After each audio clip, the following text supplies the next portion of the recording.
Hello, welcome back to It's New. I know you're all on your seats waiting to know what the big news is. What's happening today? Please tell me that. What's the big news? I'm trying to get some lights. Flashing lights here. Flashing lights. Is it doing like? Oh, he's got new light. When did the new lights go? Is that the big news? That Greg got lights? Green light. There we go. Green light. All right. Now that the green lights are on, Greg's wearing his green and blue shirt. Oh, sorry. The Search Engine Roundtable turned 22 years old today. Hey! That's the news. And then also in the news is where you got. Now, who cares? We care. I don't think anybody cares about 22. Yeah, that's all we care about. No, we care about 22.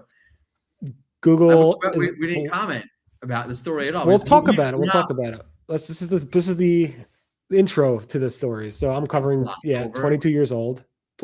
Google's blending AI mode into AI overviews, and Gemini 3 in AI mode is rolling out to more countries. What do you got for us, Morty? Who's older, your website or Greg's shirt? It could be Greg's shirt. I had a shirt like that when I was a kid. I have it. You don't know trends. I feel like this it's Charlie Brown or something. 1 year old. This is a trend shirt. What's with the Greg bullying of late? I feel like Look what you're wearing, dude. Look at the collar on that thing. Get out of here. Hey, Jet. All right, Morty, what are you covering? Oh, sorry. Yeah, I'm covering. You need to have large videos on your homepage. Okay, Greg, your turn. And howdy, partner. There's a new report in PMax. And a new. I thought I was doing partner. Anyway, no, I'm doing partner match for YouTube targeting. Perfect. All right. So, like I said before, the Search Engine Roundtable is 22 years old. Hey! Hey! 2 twos. Yay. A quick recap. So, yeah, I started in 2003 when I was 23 years old. So that makes me like 45. Ooh, I'm old. And I wrote a lot. The site actually is down in terms of overall page views. Thank you, Google. Google's traffic itself is down around 10%. But my active users, in terms of whatever Google Analytics determines active users, are up 11%. So active is up 11%. Page views are down like 10% or 11%, whatever. The site has about 40,000 plus articles on it. I wrote most of them, like 93% of them. We had 21,000 plus comments on the site this past year, which is a lot of comments. And overall, if you count all the stories I've written across Search Engine Roundtable, Search Engine Land, Search Engine Watch, etc., I'm almost at 50,000. I'm at 48,000, about 200, which is insane. Wow. I don't call them stories. They're like paragraph here, paragraph there, but they're short. Yeah. How many of them are about should your H1 have a keyword in it or not? Yeah. In any event, I summed up the most important stories in my mind using my own hands. I didn't use AI to sum it up, which is a few paragraphs long if you want to check it out for the past year, which is pretty cool. And then I said, Google, here's the content I wrote. Use Nano Banana Pro to make an infographic, which Greg didn't like, so I posted that, and it's in there. And then also I covered the most popular stories by page views, which really doesn't match up that closely with the order of what I think are the most important stories, but the most viewed stories. People are stupid. I'm not saying people are stupid, no. And then I gave my 2026 looking forward type of thing. That's about it. So that's 2020, 22 years in writing a search. Well, I know we're not very genuine on the show, but I just want to say a big thank you, Barry, for all the hard work over the last 22 years. I just did some quick math. 48,000 articles turns into 2,200 a year, which nets out to 6 articles a day per year, and that's including weekends. So on average, you put out 6 pieces of content, which greatly helps the community. It is. I'm the biggest SEO content writer, spammer in the world. And 47,999 of them were good. This one with this infographic where everything is ongoing high volatility, ongoing high volatility, ongoing high volatility. That I take umbrage with. I hear you. All right. So let's get into some AI news. Google officially announced that they're blending their AI mode directly into AI overviews. We actually spotted this back in October. And now Google's Robbie Stein said they're actually testing this. 2 months later, they said, hey, we're testing this. And you might see this in the wild, where basically when you click on the AI overview, or you do a search, you get an AI overview, you click on show more, and then as you scroll through it, there's the ability to actually engage AI mode directly in the AI review to do a follow-up. I don't like this. Obviously, Google wants people going into AI mode and so forth. And he basically said, today we're starting to test a new way to seamlessly go deeper in AI mode directly from search results page on mobile globally. And then Ben Kaufman, who also works at Google in the DeepMind section, says AI mode is becoming a natural part of the search results page. Wasn't it just, I don't know, a month or so ago where I quoted Google as saying AI mode will become the default to Google search, and Google's like, no, we didn't mean that. It's not going to become the default to search. But yet we see AI mode becoming more and more defaulty in the Google search. That's not a word I know. A lot of faults there. Yeah. Faulty. Very faulty. Yeah. Another faulty thing is that they also mentioned that Robbie Stein, I think, mentioned this, that Google will be testing new AI mode features or AI overview features to encourage clicks to websites. I don't see how this encourages clicks to websites. This is encouraging clicks to AI mode and doing follow-up questions with AI mode, not encouraging clicks to websites.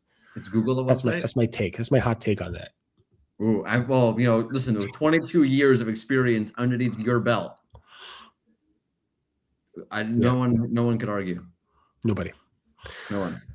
All right. And then Gemini 3, which is powering parts of AI mode, and also Nano Banana Pro, which is powering parts of AI mode, is now rolling out to more countries, 120 or so countries and territories in English only right now. So you'll be seeing this more in more regions. So if you don't have it where you are, you might be able to start seeing it soon. You have to be a subscriber to Google AI Pro or Google AI Ultra features. If you pay for that, you'll get it. Otherwise, you won't. Greg doesn't seem happy about that. I don't even get it. I don't even know where you go. Is it Gemini? It's so confusing. How do you do this with Google? You just go to AI mode, say, how do I get AI Pro? I need the Gemini 3.0 in just to find my it. AI mode. My AI mode sucks now. It's so much worse than ChatGPT. Give me the 3.0. Do I got to pay for it? You got to pay for it. That's so dumb. I don't know. It's weird because I have Pro, but when I use AI mode, it doesn't give me Pro because I'm a workspace account. No, but it just gives me workspace. I have It's Pro just because I'm so workspace. confusing. They gave me like 3 free ones a day. They turned it down from 5 to 3. You still have in AI mode or in Nano Banana? Nano Banana. But in AI mode, it's not giving me the. What's with this name? Nano Banana? Is that like Nano banana? Nano banana. My grandmother's banana? Nana's banana? I don't get it.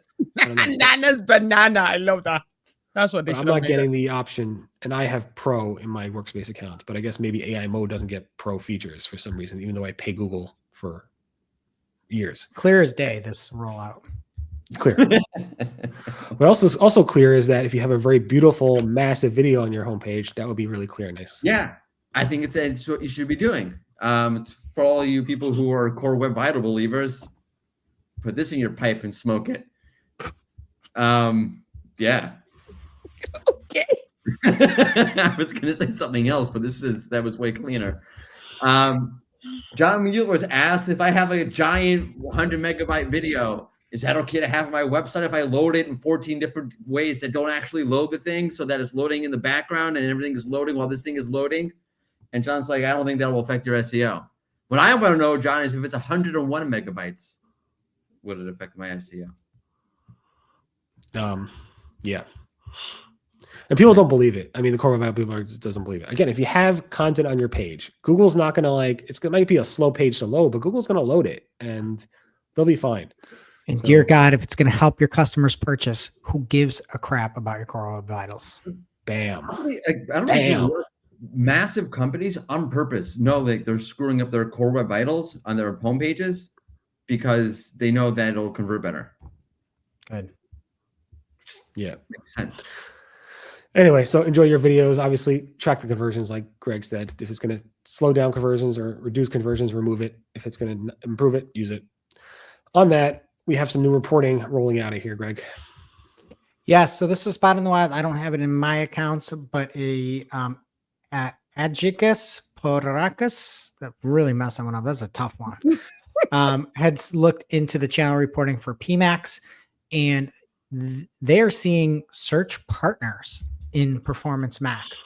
So not only is it in that kind of Sankey flowchart type thing that you can see, it's just search partners, which is weird. It looks like it's its own color.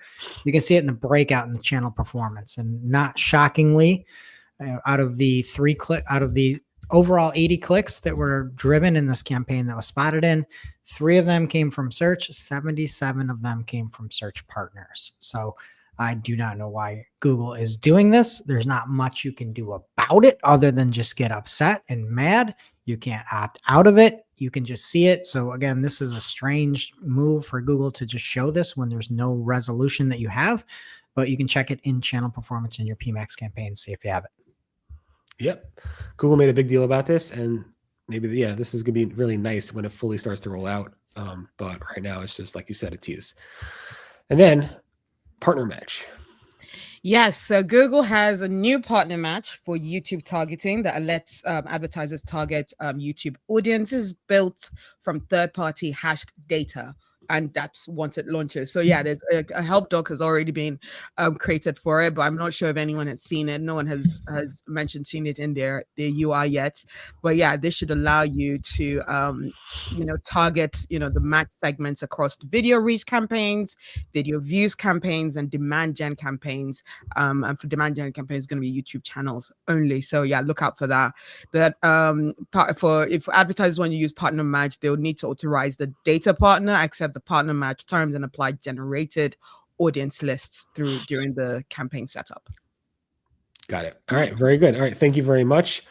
Hopefully we're back tomorrow with more It's New. If I make it to 21 in one day, everyone have a great, safe 22. Don't short yourself that year.